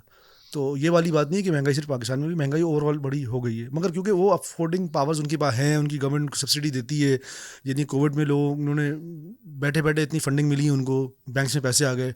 तो सर हमारा मसला ये है कि हमारे पास मसाइल दूसरे हैं। लेकिन वो जो उन्होंने इतनी सब्सिडीज दी, उसी का नतीजा फिर वो महंगाई की सूरत में दुनिया। मगर अभी मैं पढ़ रहा था, बल्कि मैं जब नहीं था, तो अभी मैं जब यूके में था, तो वो उन्होंने कहा हम रिसेशन से बाहर आ गए। तो यूके अभी लास्ट वीक की मैं आपको बता रहा हूँ, वो कह रहे थे कि हम रिसेशन से बाहर आ गए, उनके प्राइम मिनिस्टर ने या किसी ने, मैं वो एक न्यूज़ पढ़ रहा था, और वो वाकई रिसेशन से बाहर आ गए थे, क्योंकि उन्होंने जॉब पे कंट्रोल कर लिया था। और वो नहीं, देखिए हर मुल्क की अपनी पॉलिसीज़ हैं। तो अगर आप वहाँ के, मेरे ख्याल से अगर आप, महंगाई तो लंदन तक की हद तक तो बहुत है, लंदन तो महंगा, बाकी जो शहर हैं वो इतने महंगे नहीं लंदन से। लेकिन हाँ, ओवरऑल वहाँ पर फ़र्क तो आया है। अच्छा, ये बताएं लास्ट में कि तो आपने इतने एम्बेसीज के साथ काम किया, तो किन लोगों के साथ आपको ज़्यादा मज़ा आया काम करने के करके कि यार ये ज़्यादा वेलकमिंग है? मतलब आप क्या, मतलब हमारे फॉरेन ऑफिस के लोग या बाहर के? बाहर या फॉरेन ऑफिस? नहीं, देखा, ये तो ऑफिसर टू ऑफिसर पे करता है। यूरोपियन के मैंने जब काम किया ना, तो मैंने, हमारा इंटरेक्शन हुआ स्विस काउंसिल जनरल के साथ। ईमेल वीस बड़े मशहूर काउंसिल जनरल गुजरे हैं। तो जब मैंने उनको देखा ना, हम जब उनका ऑफिस डिज़ाइन कर रहे थे ना, तो वो थे अपना रिसेप्शन पे, उनका ऑफिस दूर था। अच्छा, वो मैंने नोट किया कि वो खुद आते हैं हर चीज़ के लिए अपने स्टाफ से बात करने के लिए। अच्छा, हम क्योंकि 4-5 दिन थे, तो मैंने सोचा शायद हमें इंप्रेस करने के लिए आ रहे हूँ मगर वो आते थे, कोई भी चीज़ पता करना, फैक्स आया नहीं आया, तो वो उनके बड़ा कम्युनिकेशन बड़ा था। तो मैंने यार ये तो बड़ा अच्छा है, फॉरेन इनके तो बड़े लाइवली हैं, बड़े बड़े मस्ती मजाक चल रहे हैं। मगर फिर जब मैंने पाकिस्तानी एम्बेसडर के साथ काम किया, तो मुझे ऐसे लगे वो भी बड़े ऐसी हैं। मैंने बड़े शानदार ऑफिसर्स के साथ काम किया। खुर्रम राठौर साहब थे, आजकल वो थाईलैंड, आजकल वो उधर हैं इंडोनेशिया में, वो हमारे साथ बैठे होते थे और चीज़ें डिस्कस कर रहे होते थे। ख़याम अकबर साहब थे, अभी रिटायर हो गए, वो भी बड़े शानदार ऑफिसर थे। सजाद हैदर साहब, इसकी बात करो, बेलारूस के एम्बेसडर हैं, मतलब यू नेम इट। मतलब मैंने बड़े शानदार, बल्कि अभी मैं क्यूबा के एम्बेसडर हैं, क्या नाम है, शहबाज मलिक साहब, मैं बोलता हूँ ब्रिलियंट ऑफिसर हैं। इतने नफीस आदमी है कि आपको मैं उनका दिलचस्प सुनाता हूँ कि वो, मैं गाड़ी में आगे बैठ गया था और मुझे नहीं पता था वो उसी गाड़ी के अंदर बैठेंगे। उन्होंने मुझे गाड़ी से उतारा नहीं, उन्होंने नहीं, सलमान साहब आप आगे बैठेंगे, और वो पीछे से पीछे आगे बैठे। तो ये बड़ी बात थी कि ऐसा नहीं होता कि मतलब हमारे तस्वर है, क्योंकि मेरे ख्याल से अच्छे बुरे तो हर जगह होते। तो इत्तेफाक से मेरा जिनके साथ वास्ता पड़ा है वो बड़े ब्रिलियंट ऑफिसर थे, क्योंकि शायद वो आर्ट लवर थे, इसलिए उन्होंने हमें बुलाया, उन्होंने प्रोजेक्ट हमारे डेवलप किए। तो बड़े शानदार ऑफिसर हैं, मैं अगर नाम भी मैं भूल जाऊँ तो, बल्कि मैं आपको बड़ा दिलचस्प सुनाता हूँ। एक हमारे ऑफिसर हैं आजकल, वो जो मेरे लिए बड़ा लेसन लर्न था, और ये मैं समझता हूँ कि मेरे लिए, और मैं हमेशा कोट करता हूँ और इस पॉडकास्ट में मुझे कोट करना चाहिए, वो आजकल हैं वैंकूवर में, गुलाम हैदर नाम है उनका। तो मैं उनके ऑफिस में बैठा हुआ था, हम फॉरेन ऑफिस डिज़ाइन कर रहे थे। तो एक फॉरेन ऑफिस के ड्राइवर ने गाड़ी मार दी वो, और वो उस टाइम डायरेक्टर थे जिस पोस्ट पे, तो वो डील करते थे वो। और मैं उनके रूम में बैठा था, वो गाड़ी मारी, तो वो जो थे ना, जो अब गलती किसकी थी वो मुझे नहीं पता। वो गाड़ी लग गई तो मोटरसाइकिल वाले को उठा के ले आए वो, क्योंकि जोर चल गया था। तो वो जो ड्राइवर था और फॉरेन ऑफिस के सामने मारी, तो वो क्योंकि वो भी गाड़ी लग गई थी तो कंप्लेन हो जाती। तो वो क्या किया उन्होंने, अपने बॉस से अपने आप को बचाने के लिए वो गाड़ी ले आए। उस ड्राइवर को लगा इसकी गलती थी, नहीं मोटरसाइकिल वाला था। अच्छा, उस बंदे ने यूज़ किया वर्ड, फॉरेन ऑफिस के ड्राइवर ने, कि यार ये ना सर क्रिश्चियन है, या तो उसके मुंह से नेचुरली निकल गया ये। तो जो ऑफिसर थे ना, वो उसने वहीं पे रोक दिया उसको। उसने बोला यार ये क्या बात तुमने करी, इससे तुम्हारा क्या ताल्लुक था, वो क्या था और क्या नहीं था, तुमसे गाड़ी लग गई, उससे गाड़ी लग गई, तो ये बात करो। तो मुझे इतना इंप्रेस किया, बोला स्टेट की आंखें तो अंधी होती है, उसको नहीं पता कि क्या हुआ क्या नहीं, वो कौन क्या है, तुम दोनों बराबर हो।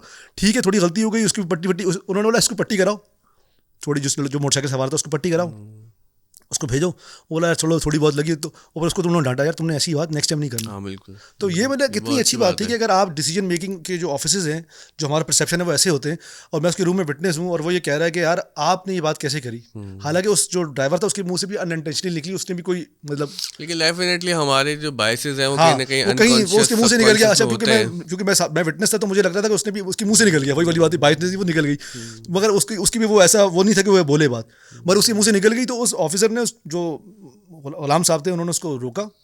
तो ये ऐसी चीज़ें हैं जो मेरे ख्याल से हमें बयान करनी चाहिए, जो अच्छी चीज़ें हैं। और वो मुझे बड़ी इंप्रेस की कि यार उन्होंने कितनी क्या कहते हैं, अगर ऐसा बंदा अगर सिस्टम में बैठे हो तो वो बिल्कुल ही अच्छे तरीके से और मेरिट पे चीज़ें होंगी, और बड़े शानदार ऑफिसर है। मतलब मजीद लोगों को भी अल्लाह करे सिस्टम में जगह मिले, और मैं ऐसे लोगों को आने चाहिए जो पाकिस्तान की बेहतरी के लिए, और मैं शायद जिनके साथ मैंने काम नहीं किया वो भी अच्छे हों, क्योंकि मैं जिनके साथ मेरा इंटरेक्शन में उनकी बात कर सकता हूँ। और हमारे बड़े अच्छे दोस्त हैं, बल्कि मैं अक्सर तो उनके घरों में रहता हूँ। अब तो इतनी अच्छी हमारी होगी। अभी फैसल साहब जो अपनी जो आजकल हाल ही में जो हैं इंग्लैंड के एम्बेसडर हैं, बेहतरीन ऑफिसर हैं।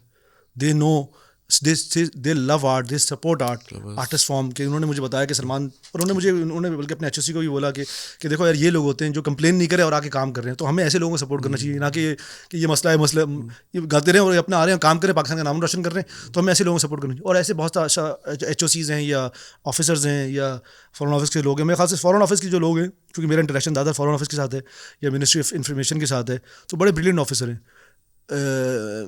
मतलब काफ़ी सोफिस्टिकेटेड, क्योंकि वो उनका एक्सपोजर भी ज़्यादा है मेरे ख्याल से। मैं उसमें मगर मुझे जहाँ तक मेरा एक्सपीरियंस रहा है, तो मुझे एक से बढ़कर एक शानदार ऑफिसर, यानी हर फॉरेन मिशन के अंदर मुझे उससे बड़ा शानदार ऑफिसर मिला है। ये बड़ी मतलब अच्छी बात बता रहे हैं आप। अच्छा, 2 सवाल आखिरी। एक तो ये कि अगर मैं आपसे पूछूं कि आप कहाँ गए तो बहुत वक्त लग जाएगा, तो मैं ये पूछूंगा आपसे कि आप कहाँ जाना चाहते हो, अभी तक नहीं गए। एक तो आपने सीरिया का बता दिया, नहीं सीरिया का सवाल हो गया, तो मैंने उसको बोला कि मैं जाऊँगा, मैं क्यों नहीं जाऊँ। तो कौन सा मुल्क है जहाँ पर होता है आपके बकेट लिस्ट में? साउथ अमेरिका जाना है मुझे। ये अर्जेंटीना, ब्राज़ील, ये इस तरह की जो है ना, यूरोप बहुत हो गया, सेंट्रल एशिया हो गया, मिडिल ईस्ट हो गया, यूरोप मतलब अमेरिका, नॉर्थ अमेरिका हो गया, साउथ एशिया हो गया, एशियन कंट्रीज़ हो गई। तो मेरे ख्याल से अब ये जो पार्ट है ना, बिल्कुल थोड़ा वाइब्रेंट डिफरेंट पार्ट है। लैंग्वेज भी है और बड़ा कल्चरली बड़े बड़े डेवलप्ड लोग हैं, ये बड़े ओपन लोग हैं। तो मेरा है कि मैं इस पार्ट पे जाऊँ। अच्छा, फिर ये बताएं कि आप जो है वो उम्रा करने के लिए कैसे गए? अच्छा, उम्रा करने तो मैं नहीं गया, माजरत करूँ, मैं जी गया, दिलचस्प, ये तो बड़ा ज़बरदस्त आपने याद दिला दिया मुझे। हुआ ये कि जी हम गए कतर, फिर आ जाए कतर म्यूज़ियम पे। तो हम कतर गए, तो कतर में जब हम गए, जब मिनिस्ट्री ने हमें, वहाँ की गवर्नमेंट ने हमें इनवाइट किया, तो आके मुझे दूसरा दिन हुआ। तो मैंने अभी आपसे एक तस्करा किया एम्बेसडर साहब का, जो इंडोनेशिया में आजकल, खुर्रम राठौड़ साहब, वो उस टाइम सऊदी अरब के एम्बेसडर थे। अच्छा। तो उनका मुझे मैसेज आया कि सलमान कहाँ हो, तो मैंने तफरीहन लिखा सर आपके बराबर में तो बोला मैं तो सऊदी अरब में, मैं कतर भी हूँ। तो अच्छा कतर भी हूँ, तो चलो ओके, मैं तुम्हें कनेक्ट करता हूँ। तो उनकी फिर HOC का मुझे फ़ोन आया, खातून का। तो मैंने बोला कि सलमान, रियाज सीज़न हो रहा है और एम्बेसडर साहब चाहते हैं कि तुम रियाज सीज़न में आओ, तुम लोग आओ, और इस तरह है और बड़ा अच्छा अपॉर्चुनिटी और ये वो। तो हमने, मैडम मसला ये कि हम तो इधर हैं, और हमने उसके बाद UAE जाना है। हमारा प्लान था हम कतर के बाद UAE जाएंगे, और हमारे टिकट विकेट इस तरह बुक थे सारे। तो उसने चलो निकालो ये वो, तो बात ख़त्म हो गई। फिर हम अपने काम में लग गए, और वहाँ पे सिग्नल का मसला भी था। तो खैर एनीवे, किस्सा मुख्तसर ये कि वो उन्होंने फोर्स किया कि तुमने आना है। तो हमने वीज़ा नहीं मिला, वीज़ा हम लगा देंगे। चले, हमने फिर UAE वालों को बोला कि भाई इस तरह हो गया और ये अपॉर्चुनिटी है, क्योंकि वो भी एम्बेसी थी। उसने नहीं, ठीक है, ये अपॉर्चुनिटी है, तुम जाओ। क्योंकि ये अच्छी बात है कि एम्बेसी टू एम्बेसी हर बंदे को सपोर्ट मिल जाती है कि नहीं, वो भी एम्बेसी के काम है। तो उन्होंने, तुम चले जाओ उधर। तो हमने क्या किया, कतर गवर्नमेंट को बोला कि भाई आपने जो हमारा UAE का टिकट था ना, वो अब आपने नहीं देना हमें, वो हम आपको रिफंड कर दें। उन्होंने बोला बाकायदा आप ईमेल कर दें कि आपको वो नहीं चाहिए, क्योंकि हमने उनको ईमेल किया, उन्होंने सऊदी गवर्नमेंट ने या रियाद सीजन वालों ने हमें टिकट दी वहाँ से, और हमने बोला आपने हमें यूएई का टिकट देना है। हमने ये डील बनाई, उन्हें डन हो गई, हमारा वीज़ा लगा, हम पहुँच गए रियाद सीजन में काम स्टार्ट हो गई। अब आप आ गए, कोई प्लान नहीं, पाकिस्तान से भी कोई प्लान नहीं कि आपने सऊदी अरब जाना है, और आपको आने के बाद पता चला कि आप अब वो आ गए, तो अब घर वाले और दोस्त अहबाब जब उन्होंने देखा हम सऊदी अरब आ गए तो सबने बोला यार तुम उम्रा भी कर लो। मैंने बोला यार, अब मेरे साथ मेरी टीम थी, 2 बंदे थे मेरे साथ, हाँ वही हमारे दिल में भी चाहत थी। अब मैंने बोला देखो, एक तो 2 चीज़ें थी, एक तो मेरी टीम थी, मेरे साथ मुमताज़ भाई तो रमीन साहब थे, वो बड़े हमारे सीजनल ट्रक आर्टिस्ट हैं, मशहूर ट्रक आर्टिस्ट हैं, और मेरे बहुत पुराने साथी भी हैं। अब मैं अकेला जाऊँ तो भी नाइंसाफ़ी है, और फिर हमें आगे यूएई जाना था, तो मैंने अल्लाह ताला देखो, अब देखो या तो हम तीनों जाएँ, अब क्योंकि यूएई को हमने अपना टाइम चेंज किया था, वो भी बोलेंगे यार ये तो बहुत ही चौड़े हो गए, टाइम पे टाइम चेंज कर रहे हैं। तो मैंने एक दुआ की, मैंने अल्लाह ताला को ऐसा सिलसिला हो जाए कि वो भी नाराज़ ना हो, कोई ऐसा सिलसिला बन जाए, और ये नियत के लिए अपना काम स्टार्ट कर दिया। अच्छा, वीज़ा अरेंज करना तो यूएई ने हमें, यानी पाकिस्तान एम्बेसी ने, दुबई वालों ने, 2 बंदों की वीज़ा है, मेरा वीज़ा नहीं आया लिटरली मेरा वीज़ा नहीं आया।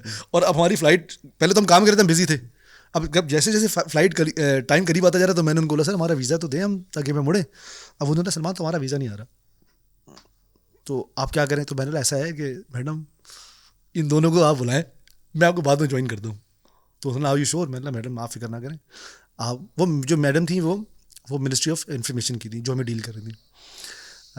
तो मैंने आप बोला आप नाराज़ तो नहीं होंगे सलमान? ये मैंने नाराज़गी की बात है, मेरा उम्र हो जाएगा, दिल में सोचा मैंने मैंने कोई मसला नहीं, आप करें। फिर मैंने बोला मेरा उम्र ही हो जाएगा मैडम। बोलती है चलो हाँ ये भी ठीक है, तो ठीक है। आप बोलते हम सुबह तक देखते हैं, अल्लाह करे तुम्हारा वीज़ा आ जाए, और मैं दुआ करता मेरा वीज़ा ना आएगा। आप देखिए मेरे वीज़ा ना आए, तो मैंने लोगों में होंगे दुनिया में तो वीज़ा ना आने की दुआ करते हैं, मैंने मेरा वीज़ा ना आए। तो हुआ ये कि जी आखिर तक वीज़ा नहीं आया, हमने प्लान के मुताबिक उनको हमने छोड़ दिया। और मैंने मैसेज किया, क्योंकि ऑफिशियल आए हुए थे, तो मैंने उनको मैसेज किया ऑर्गेनाइजर को, भाई मेरा जो है 2 चले गए। अब मैंने उनको ये नहीं बोला मेरा वीज़ा नहीं आया, तो मैंने बोला मैं आया हूँ, मैं सोचा उम्रा कर लूँ। तो उन्होंने अच्छा आपने उम्रा करना है? मैंने हमने करना है उम्रा। तो अब ये दोनों चले गए। मेरा एक दोस्त था, मेरा क्लास फेलो था, उसने बोला सलमान तू उम्रा कर। तो मैंने उसको फ़ोन किया उसी टाइम, मैंने मेरा ऐसा मसला हो गया, अब तू मेरी जद्दा की टिकट कर। तो उसने मैं एहराम तुझे दूंगा, मतलब मेरी तरफ से एहराम होगा। मैंने भाई तू अब जो भी देखा मैं ले लूँगा, ले आ।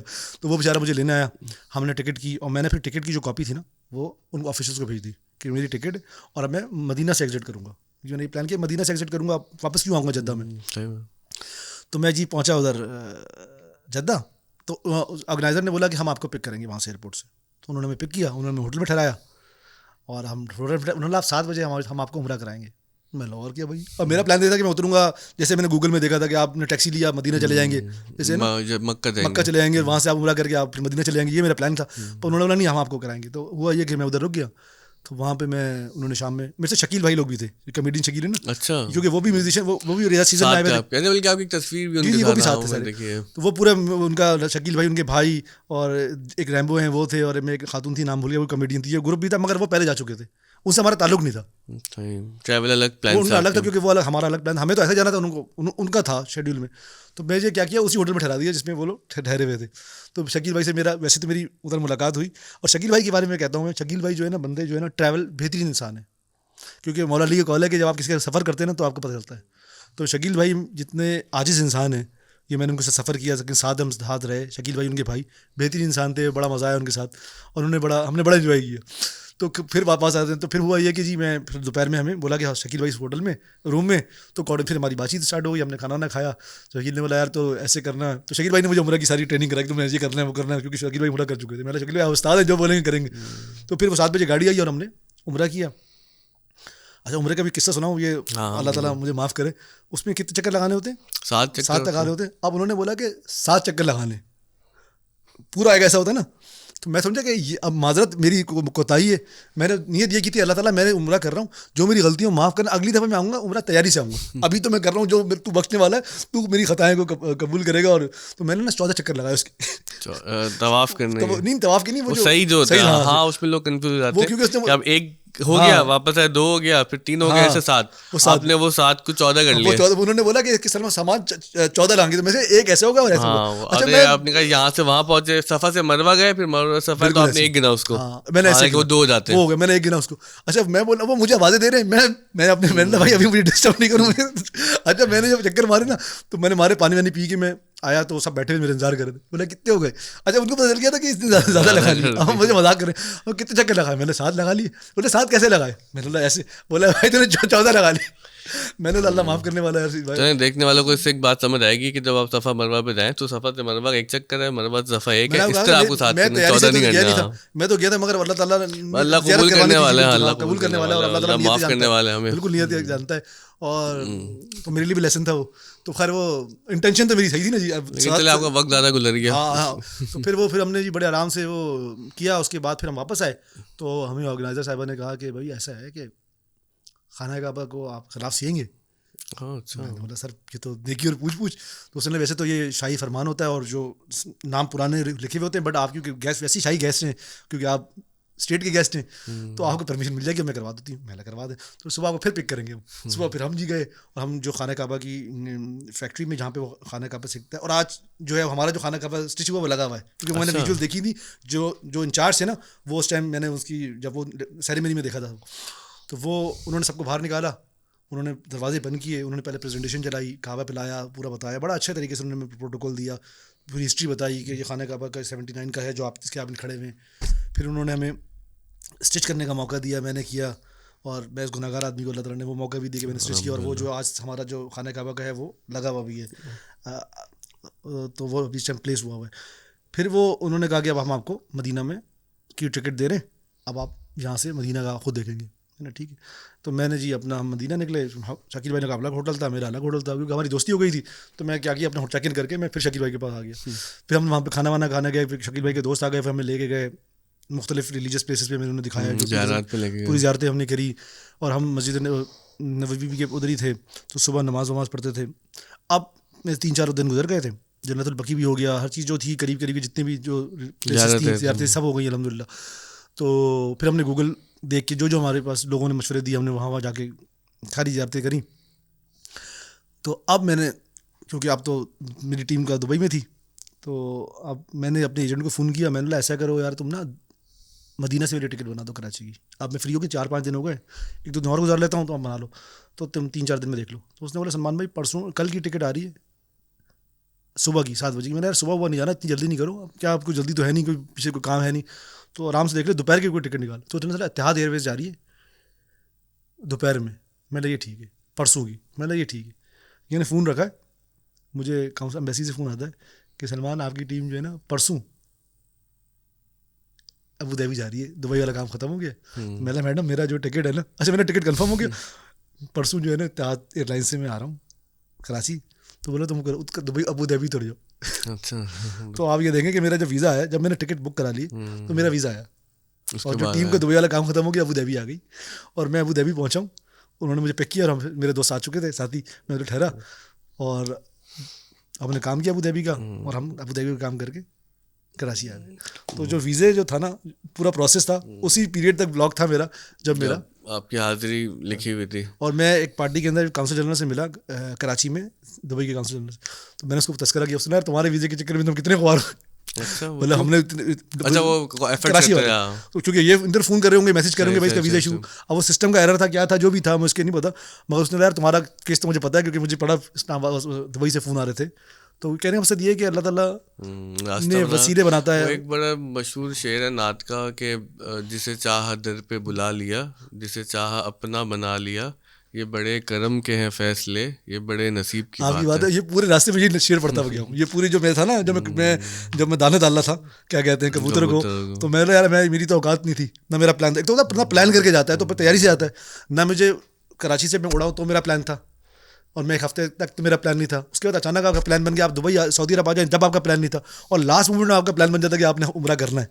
तो मैं बोलता हूँ कि मैं बड़ा खुश नसीब हूँ इस मामले में कि इस गुनाहगार को अल्लाह ताला ने इस काबिल समझा कि वो उसको दर को मैंने देखा।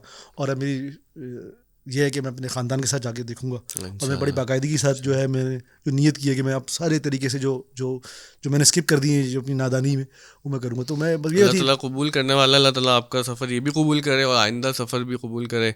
बहुत अच्छा लगा आपसे बात करके, और बहुत आपने इनलाइटन भी किया, एंटरटेन भी किया, और बड़ी आपकी मज़ेदार शख्सियत है और बड़ी ओरिजिनल शख्सियत है। हमारे उस्ताद हैं अहमद जावेद साहब, वो एक बात फरमाते हैं आजकल बहुत कि ना अब लोगों की शख्सियतों में डाइवर्सिटी नहीं रही, सब लोग एक जैसे होते जा रहे हैं ना, बात करने का अंदाज भी एक जैसा है और हद तक कि कहते हैं सिग्नेचर भी एक जैसे हैं।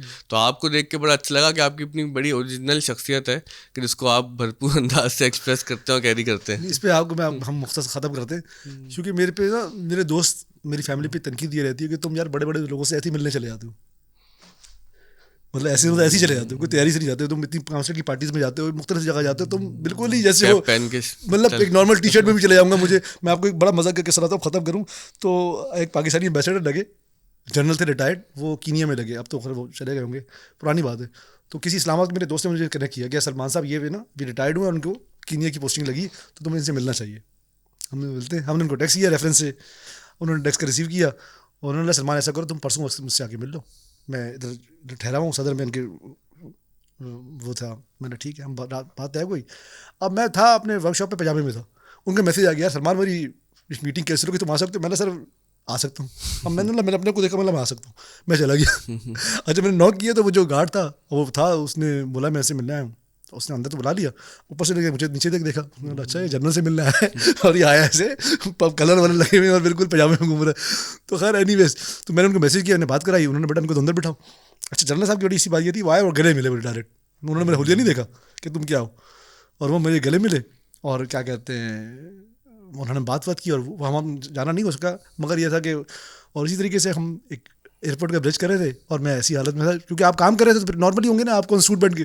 तो मेरे बीबीसी पे एक बीबीसी वाले आए, उन्होंने रिकॉर्ड किया, बीबीसी रीजनल था वो, कहीं 4-5 साल के बाद या 3-4 महीने के बाद बीबीसी पे चला। तो मेरे एक दोस्त का फ़ोन आया बीबीसी लंदन से, बोला यार तुम्हारे को मैंने बीबीसी पे देखा रीजनल चैनल पे, यार सलमान भाई कमाल हो गया। मतलब अच्छा, बोला एक मसला था यार आपके कपड़े, मैंने बोला यार बासुम कराची में बड़े बेतहाशा मॉडल घूम रहे हैं, वो मॉडलिंग के लिए एक्टिंग के लिए नहीं आए थे, वो काम के लिए रिकॉर्ड करने आए थे और मैं इस टाइम काम पे खड़ा था। अब मैं जाता पाकिस्तान घर 5 स्टार, तो हमारा जो परसेप्शन है लोगों का, ये बड़ा अजीब गरीब है। मॉडल और आर्टिस्ट में तो फर्क होना चाहिए। नहीं, ये परसेप्शन जो है ना कि लोगों को कपड़े से जज किया जाता है, ये बड़ा मेरे ख्याल से जो मैं जो हूँ ना, एक वो कहावत है शेख सादी के बारे में, वो कहावत मतलब एक लारे कि वो एक समझाने के लिए बात की जाती है कि वो एक मकाम पर उनको मदऊ किया गया, तो वो बहुत सादा से लिबास में चले गए ना, तो उनको दाखिला नहीं मिला, उनको अंदर नहीं जाने दिया, तो फिर वो लिबास से शाही में बड़ी अच्छी लिबास में वो गए, और जब वो अंदर चले गए बदल के, तो उन्होंने उस खाने को अपने लिबास पर लगाना शुरू कर दिया। तो ये क्या कर रहे हैं, कहा पे जिसको मदऊ किया उसी को खिला रहे हैं। तो ये हमारा परसेप्शन है। और मेरे ख्याल से देखें, हमें 2 चीज़ें, अगर हम ना लोगों को उसकी काम से पहचाने, ना कि उसकी नस्ल से, कलर से, मज़हब से पहचाने, वो जो भी करता है, और वो उसको काम से इज्जत दें। और मैं ख़ास आई थिंक मैंने इवॉल्व होंगे हम, और लोगों को हम ये नहीं देखेंगे वो क्या है, उसका बैकग्राउंड क्या है, वो अच्छा काम करता है, वो अच्छा बढ़ई है, अच्छा कारपेंटर है, या तो उसको उस तरह इज्जत दें, और इज्जत देनी चाहिए हमें। और क्योंकि हम इंटरफेथ हार्मनी में काम करते हैं, हमारा प्रोजेक्ट भी इंटरफेथ हार्मनी पे के लिए बड़ा काम किया है उसने, वुमेन एम्पावरमेंट में काम किया हमने अपने प्रोजेक्ट के थ्रू। जो हम उसको कंक्लूड इससे करते हैं कि देखें ये ट्रक कार्ड है ना, ये पाकिस्तान से लेके गवादर तक जाता है, तो अगर आपके छोटा सा जुमला जो हम लिख देते हैं, जैसे औरतों की, ये बच्चों के लिए तालीम के लिए, ये ख़वातीन की तालीम के लिए, कोई भी एम्पावरमेंट के लिए, मैसेज के लिए, या आप रसूल की कोई हदीस जो मसावात के बारे में हो, हार्मनी के बारे में हो, वही लिख दें और कोई पढ़े। और क्योंकि शायद इंटरनेट तो हर जगह आ गया, मैं पुरानी बात कर रहा हूँ, या अभी अखबार तो हर जगह नहीं है, मीडियम तो है वो, तो ये मीडियम ट्रैवल करा हुआ, अगर आपकी वो चेंज करे किसी को आपके जुमले से, तो व्हाई नॉट। तो ये सदका जारी है भी, और इस आर्ट के थ्रू हमने बहुत कोशिश भी की है। और देखिए आपकी एक पहचान है ना कि हम दुनिया में कहीं जाएँ और ट्रक आर्ट फॉर्म, अगर गो कि आपको इस इस्तिलाह से, इस टर्म से इख्तलाफ, लेकिन हम तो यही कहेंगे, तो वो पाकिस्तान की पहचान भी बनी कि यहाँ के लोगों ने एक ऐसा काम किया है जो दुनिया ने कबूल किया, सराहा, और जहाँ पर पाकिस्तान के हवाले से बहुत मनफी बातें दुनिया में की जाती है, वहाँ पर हमारे पास अच्छी बातें भी तो होनी चाहिए ना। तो उन अच्छी बातों में से एक अच्छी बात यह है कि अली सलमान साहब और आपकी टीम ने ये बहुत अच्छा पैगाम दुनिया को दिया। अल्लाह ताला आपकी इन कोशिशों को कबूल करे। बहुत अच्छा लगा आपसे, बहुत मज़ा आया बात करके, और उम्मीद है कि इंशाल्लाह जब आप अमेरिका से वापस आएंगे तो फिर हम आपका ऑफ द स्कूल में अपने इंटर्न्स के साथ अपने बच्चों के एक सेशन ज़रूर रखवाएंगे। और थैंक यू सो मच। और आप तमाम आज़ाद के शुक्रिया, जिन्होंने पॉडकास्ट देखा। इंशाल्लाह अगले पॉडकास्ट में फिर मिलते हैं।